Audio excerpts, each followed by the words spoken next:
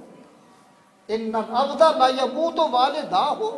وانہ لہما لعاق، اور یہ ان کا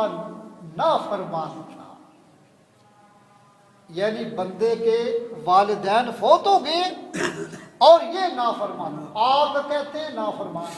کہتے ہیں فلانے کو جائیداد سے آگ کر دیا، نافرمان۔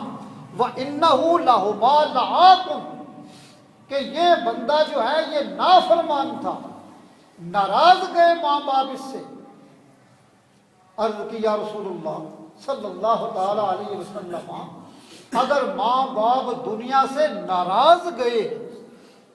تو کوئی طریقہ ایسا ہے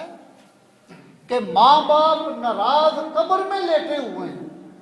اب یہ پچھتا رہا ہے، اس کو بہت پشیمانی ہے، یہ چاہتا ہے کہ قبر میں لیٹے ہوئے ماں باپ مجھ سے ناراضی ہو جائیں، جو ناراض تھے راضی ہو جائیں۔ اے اللہ کے رسول صلی اللہ علیہ وسلم کو نسخہ ایسا ہے کہ ماں باپ قبر میں لیٹے ہوئے گئے ناراض ہیں اور راضی ہو جائیں، تو نبی علیہ الصلوۃ والسلام نے اس کا حل بھی فرمایا، اس کا حل بھی فرمایا۔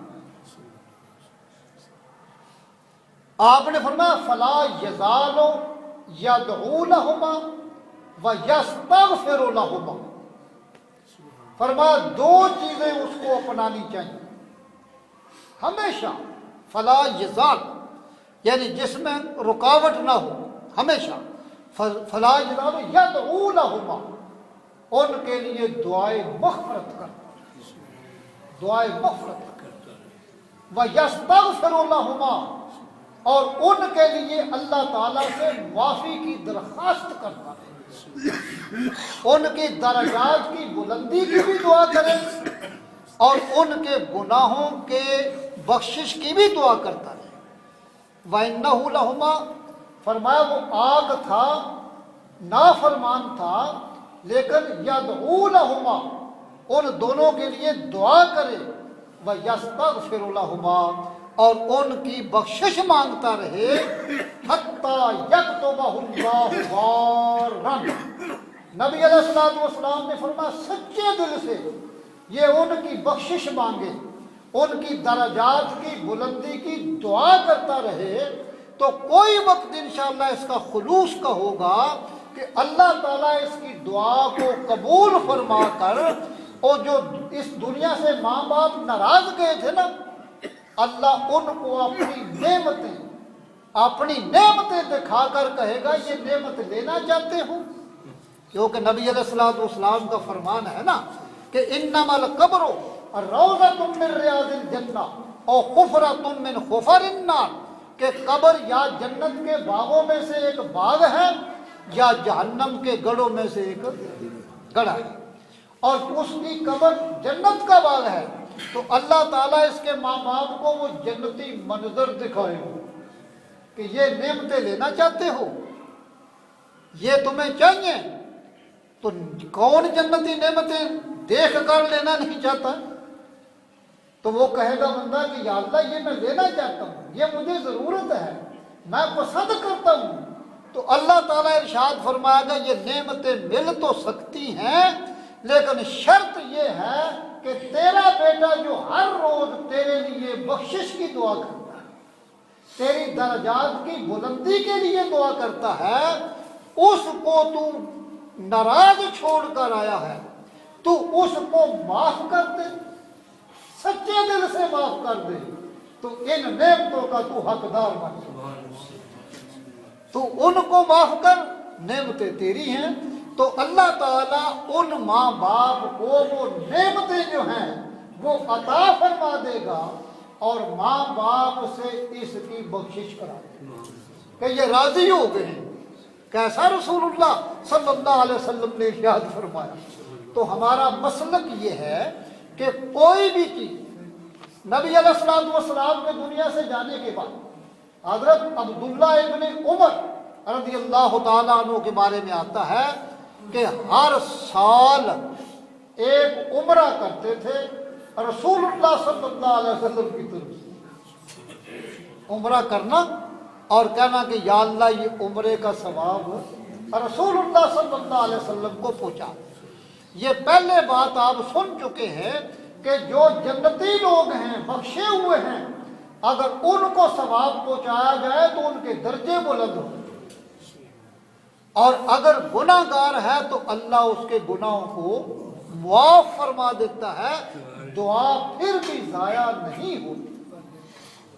تو حضرت عبداللہ ابن عمر رضی اللہ تعالیٰ عنہ ہمیشہ عمرہ کرتے۔ ابن موفق رحمت اللہ تعالیٰ علیہ کے بزرگ ہیں، حضرت جنید بغدادی رحمت اللہ تعالیٰ علیہ کے ہم عصر ہیں، انہوں نے رسول اللہ صلی اللہ علیہ وسلم کی طرف سے 70 حج کیے، 70 حج کیے ہیں۔ یہ تمام علماء دیوبند، بریلی، تمام حنفی علماء نے اپنی کتابوں میں یہ مسئلے لکھے، یہ کچھ جھگڑے والی بات نہیں، سب کی کتابیں میرے پاس بھی ہیں، اور میں یہ بڑے وثوق اور انشاءاللہ یقین سے آپ کو کہہ رہا ہوں۔ ابن موفق نے 70 حج کیے، انہوں نے کہا حج تو میں نے فرضی کر ہی لیا ہے، اب جتنی عمر ہے میں حج کروں گا، اور جن کی طفیل اللہ نے حج نصیب فرمایا ہے میں ثواب ان کو ہی پہنچاتا ہوں۔ تو رسول اللہ صلی اللہ علیہ وسلم کے لیے 70 حج۔ علامہ ابن سراج رحمۃ اللہ تعالیٰ 10,000 سے زیادہ قرآن پاک ختم نبی علیہ الصلوۃ والسلام کی طرف سے، 10,000 قرآن مجید، اور اتنی ہی قربانیاں نفلی دی، نفلی قربانیاں دی رسول اللہ صلی اللہ علیہ وسلم کے نام۔ تو مقصد یہ ہے کہ یہ ایک وہ لوگ محتاج نہیں ہمارے ثواب کے جو جنتی لوگ ہیں، لیکن ان کے درجے بلند ہوتے ہیں، اور ہمیں اللہ تعالیٰ نے ان کی بارگاہ میں ایک ہدیہ بھیجنے کا موقع بھی نصیب فرما دیا۔ اور جو مسلمان گناہگار ہیں ان کو جب ہم ایصال ثواب کرتے ہیں تو اللہ ان کے گناہوں کو معاف فرما دیتا، یہ بھی ان کے لیے فائدے کی بات ہے۔ حضرت خنش رضی اللہ تعالیٰ عنہ فرماتے ہیں تو میں نے دیکھا کہ حضرت علی رضی اللہ تعالیٰ عنہ جو ہے نا، وہ ہر سال 2 قربانیاں کرتے ہیں۔ تو حضرت خنش رضی اللہ تعالیٰ عنہ فرماتے ہیں کہ میں نے پوچھا اے علی مرتضیٰ رضی اللہ تعالیٰ عنہ کہ ایک ہی قربانی واجب ہے، اب 2 کرتے ہیں، اس کی کیا وجہ ہے؟ تو حضرت علی رضی اللہ تعالیٰ عنہ کیا جواب دیتے ہیں؟ یہ حدیث پاک ہے۔ وہ فرماتے اوصانی رسول اللہ صلی اللہ تعالیٰ علیہ وسلم، مجھے رسول اللہ صلی اللہ علیہ وسلم نے وصیت فرمائی تھی ان اضحی عنہ، کہ میں ان کی طرف سے قربانی کیا کروں، فانا اضحی عنہ، تو لہذا میں ان کی طرف سے قربانی کرتا ہوں۔ یہ حضرت علی فرما رہے ہیں کہ نبی علیہ الصلوۃ والسلام نے مجھے وصیت فرمائی کہ علی رضی اللہ تعالیٰ عنہ بھائی جب تک زندہ رہو گے اگر توفیق ہوئی تو ایک قربانی میرے لیے بھی کر دے۔ تو حضرت علی رضی اللہ تعالیٰ عنہ فرماتے ہیں کہ میں نے یہ معمول بنایا ہوا ہے کہ میں ان کی طرف سے، یہ رسول اللہ صلی اللہ علیہ وسلم کی طرف سے ایک قربانی کرتا ہوں۔ یہ کتنا ایک عجیب ہے۔ رسول اللہ صلی اللہ علیہ وسلم نے فرمایا کہ من دخل المقابر، جو قبرستان جائے، قبرستان جانے کے بارے رسول اللہ صلی اللہ علیہ وسلم نے فرمایا، آپ نے فرمایا نہیتکم عن زیارت القبور، کہ شروع میں نے منع کیا تھا کسی وجہ سے کہ کافر لوگ بت خانے میں چلے جاتے اور یہ قبروں پر چلے جاتے تو ایک مشابہت ہوتی تھی۔ فرمایا نہیتکم عن زیارت القبور فزوروہا، فرمایا اب میں تمہیں اجازت دیتا ہوں کہ آپ قبروں کی زیارت کیا کرو۔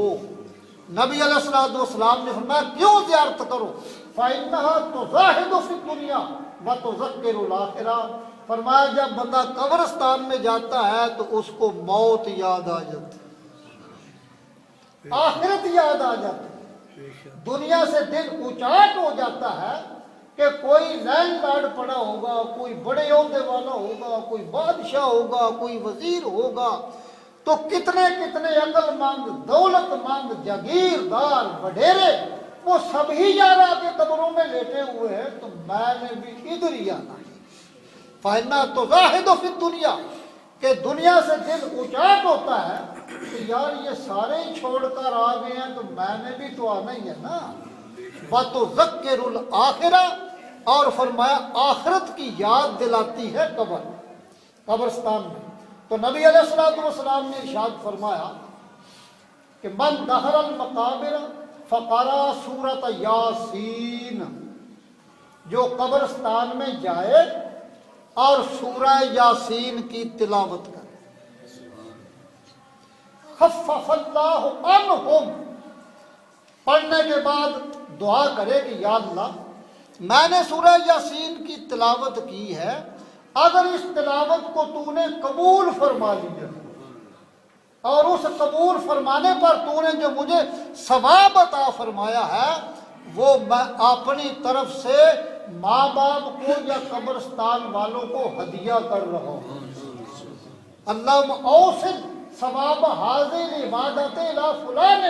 کہ یا اللہ میں جو عبادت کی ہے اس کو تو نے قبول کر کے جو ثواب دیا ہے وہ میں ان کو ہدیہ کر رہا ہوں۔ تو سرکار دو عالم صلی اللہ علیہ وسلم آگے کیا فرماتے ہیں کہ وہ قبرستان میں گیا، سورہ یاسین یاد تھی یا پاس تھی پڑھ لی، سورۃ یاسین پڑھنے کے بعد اس نے بخش دیا ثواب۔ نبی علیہ الصلوۃ والسلام نے فرمایا خفف اللہ عنہم، اللہ تعالیٰ جن کو عذاب ہو رہا تھا ان کے عذاب میں تخفیف ہو جائے، اور جو نیک تھے اللہ ان کے نور میں زیادتی عطا فرمائے، ان کے درجے بلند ہو رہے۔ خفف اللہ عنہم، اور نبی علیہ الصلوۃ والسلام نے فرمایا وَقَانَ لَهُ بِعَدَدِ مَنْ فِيهَا حَسَنَةٌ، اس نے یاسین پڑھی اور سارے قبرستان والوں کو بخش دیا۔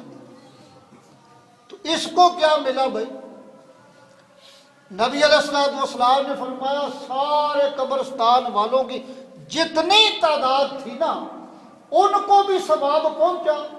اور ان کی تعداد کے مطابق اس اکیلے کو بھی ثواب پہنچا۔